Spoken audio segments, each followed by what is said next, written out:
Welcome, folks. As always, first, a quick look at our local real estate market here in the beautiful mountains of Northeast Georgia and Western North Carolina. This is for the week of April 21st, 2025. As always, we start over in Union County. There are currently 206 homes for sale in Union County. Inventory is slowly increasing here in the mountains, like most of the nation. It needed to. We were bone dry the last few years because there have been so many sales. But 206 homes for sale in Union County. 99 homes have sold thus far this year compared to 105 last year. So home sales are down in Union. What's new? Across the board this year, it seems. Average days on market is 98 days compared to 76 days. Prior to what I call the unicorn years, the pandemic sales up here, most of the time our average days on market was well over 100, 120, 130 days. So we're a second home market. It's not like we sell a ton of first time homes or that folks, I do work with some folks that are downsizing, but most of the time we're a second home market. So the average days on the market doesn't mean quite as much to me as it might if I were in a city market. Average sold price in Union County is just under $399,000 compared to just over $446,000 last year. The median sold price in Union County is $389,000 compared to $409,000 last year. Now, over to Towns County, Georgia. There are currently 172 homes for sale in Towns County, Georgia. 47 homes have sold thus far this year compared to 57 last year. Towns County home sales have been hit the hardest this year as far as the fewest sales. The average days on market is 106 days compared to 80 days last year. There again, we're returning to a historical norm in our market. The average sold price in Towns County, Georgia is just under $409,000 compared to just under $443,000 last year.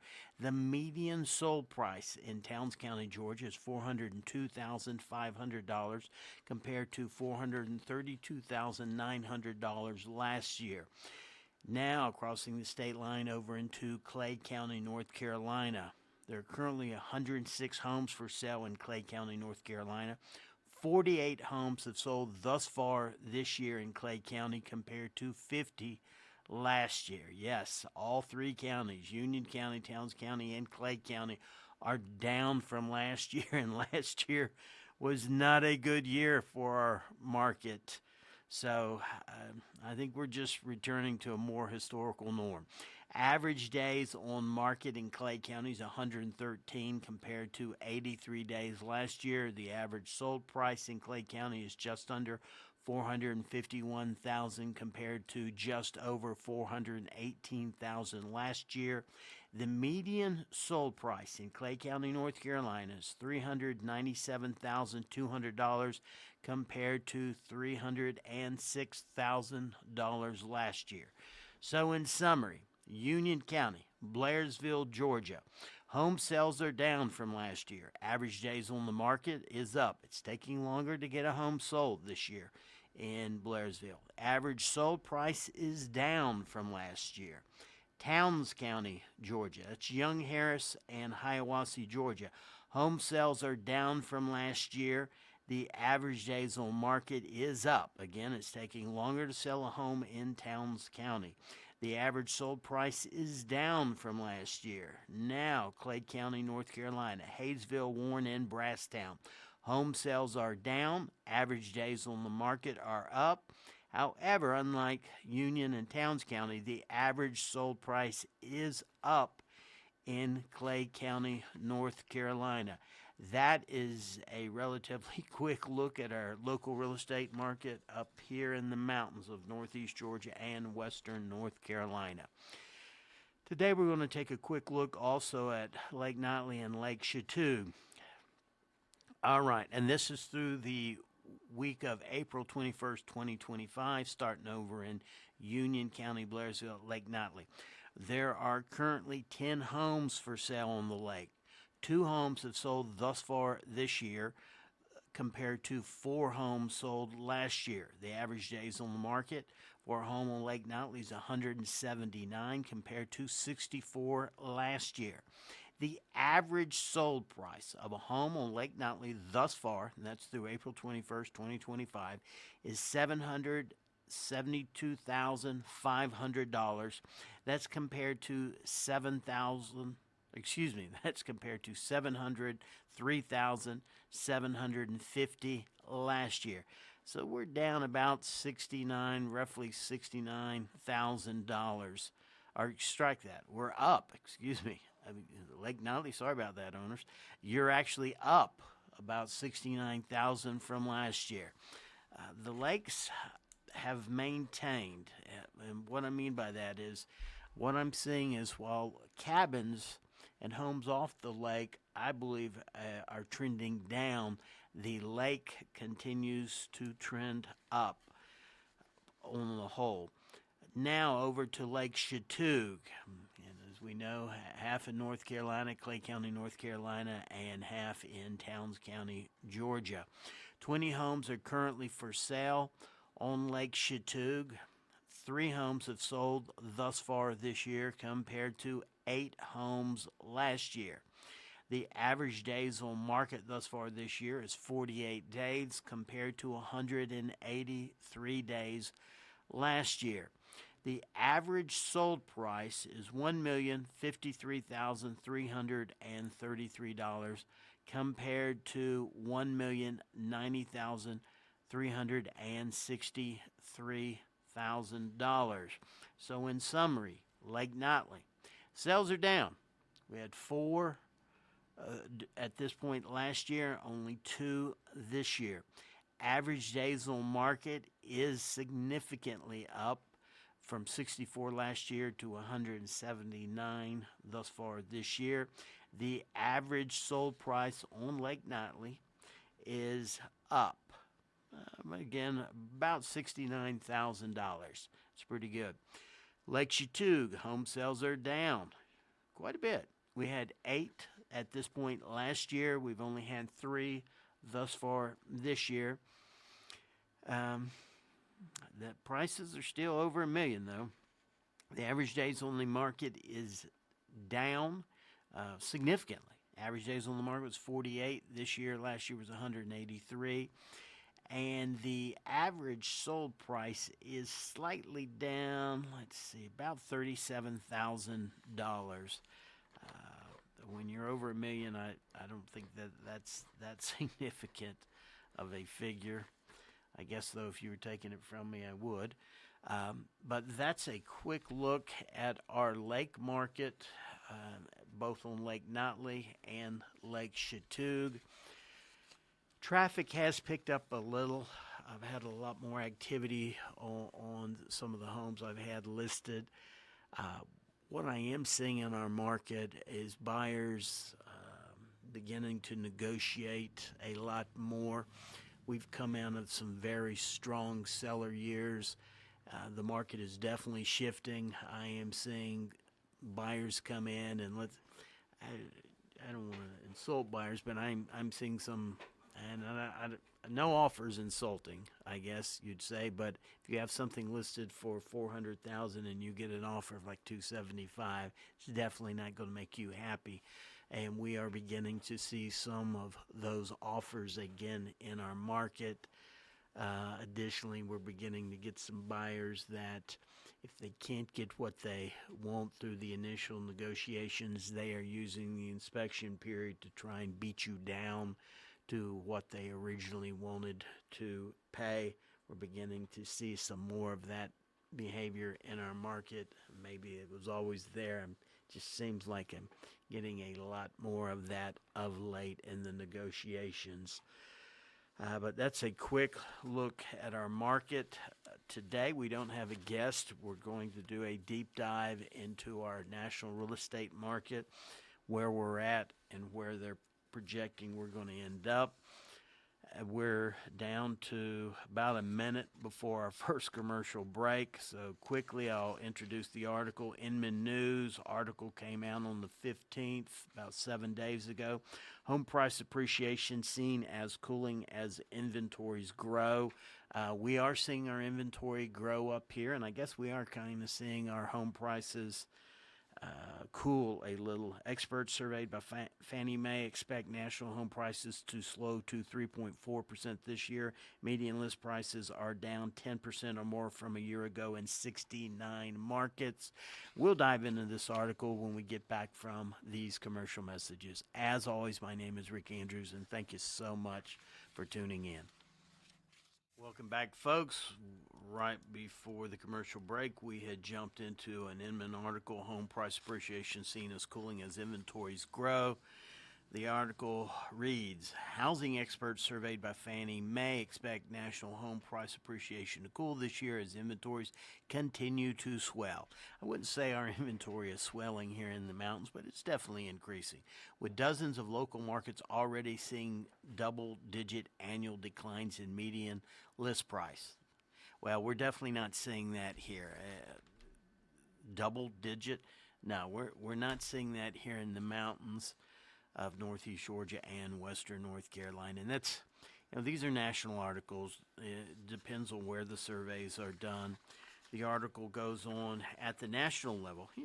There we go. At the national level, there are 1.75 million new and existing homes on the market in February, up 15% from a year ago, according to data tracked by the National Association of Realtors and the U.S. Census Bureau. The inventory of existing homes grew by 17% to 1.124 million, according to NAR data, while the number of new single-family homes on the market grew by 7% to 500,000, the Census Bureau reported. Realtor.com was tracking 1.3 million listings in March, up 17% from a year ago.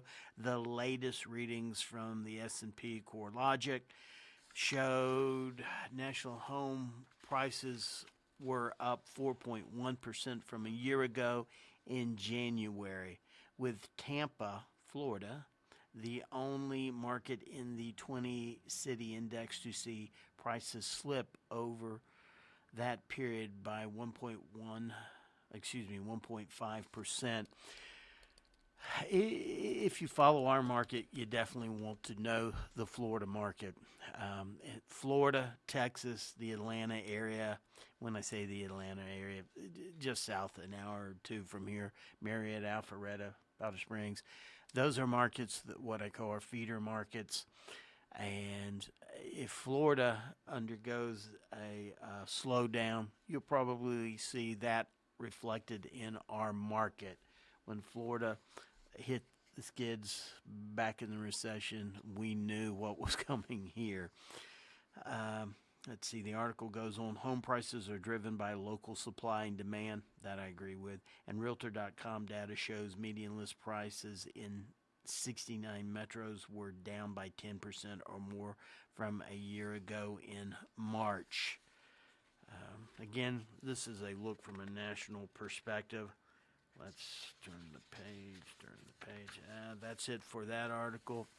The next article that caught my attention again was with Inman News, and it was buying versus renting. The income gap is widening, Redfin says.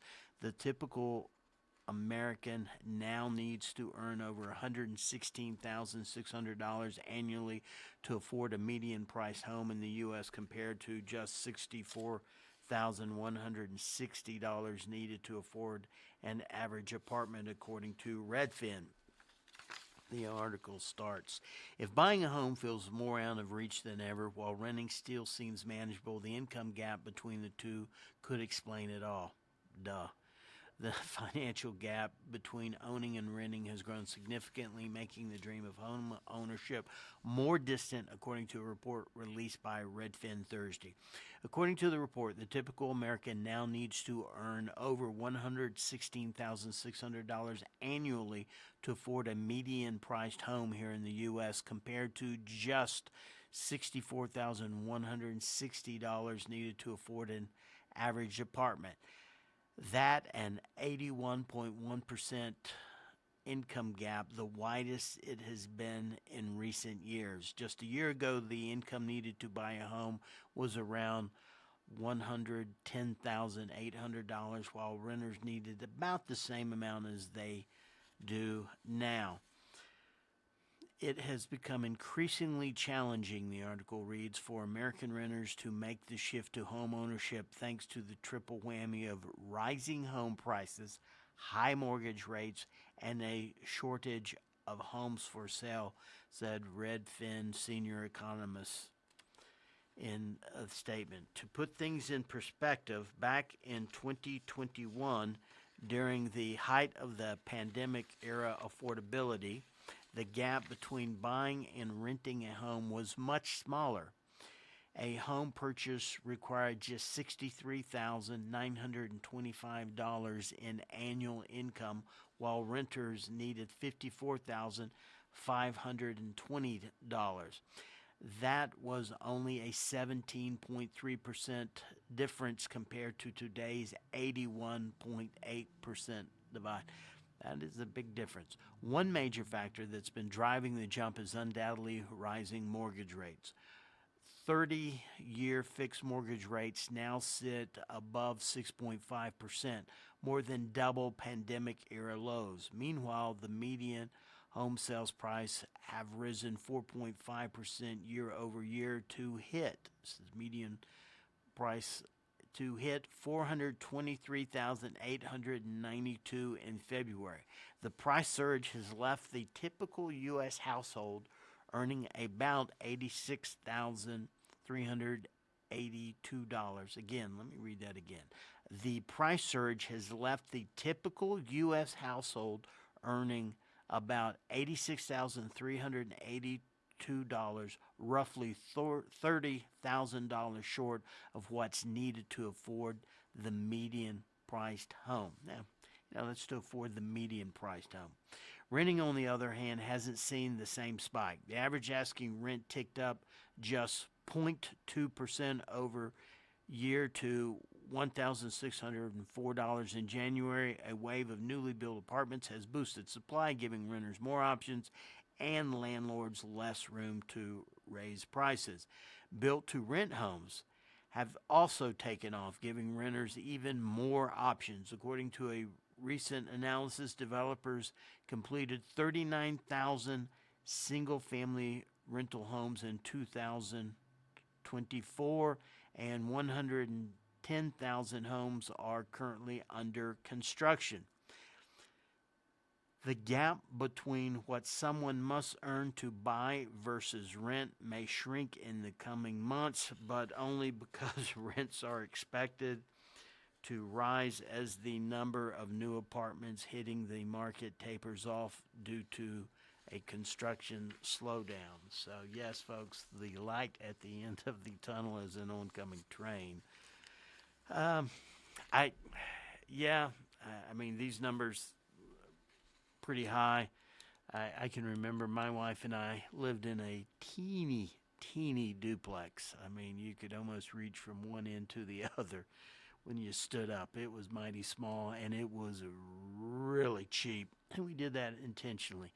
For 5 years, we saved every penny we could to eventually build the home that we wanted. I guess it's part of everyone's American dream, but we sacrificed, and I guess folks are having to sacrifice more, but that's, nothing worthwhile comes easy, and folks are just going to have to tighten their belts more, maybe not buy that new iPhone, not get that overpriced specialty coffee to breach the gap between renting and home ownership. Today we're looking at the national real estate market, but one thing to keep in mind when you see the media headlines do more to terrify than clarify. I constantly read everything regarding real estate in this country, and right now it's clear that the legacy media is very anti-tariff. Most of the headlines I read, tariff threats prompt builders to pump brakes on new construction. Home buyers get cold feet as mortgage rates rebound, and then it goes on to blame tariffs. And then 1 in 4 Americans will pause major purchases like homes amid tariffs. Even locally, regarding the Lake Chateau, the headline, spill well fixed to bring record low lake levels. Folks, if it bleeds, it leads. Dive into the articles. Don't just look at the headlines, because the headlines are meant to attract. As always, folks, I so appreciate you tuning in. My name's Rick Andrews. If you're looking to buy or sell real estate here in the mountains, I hope you'll reach out to me. Thank you so much for listening.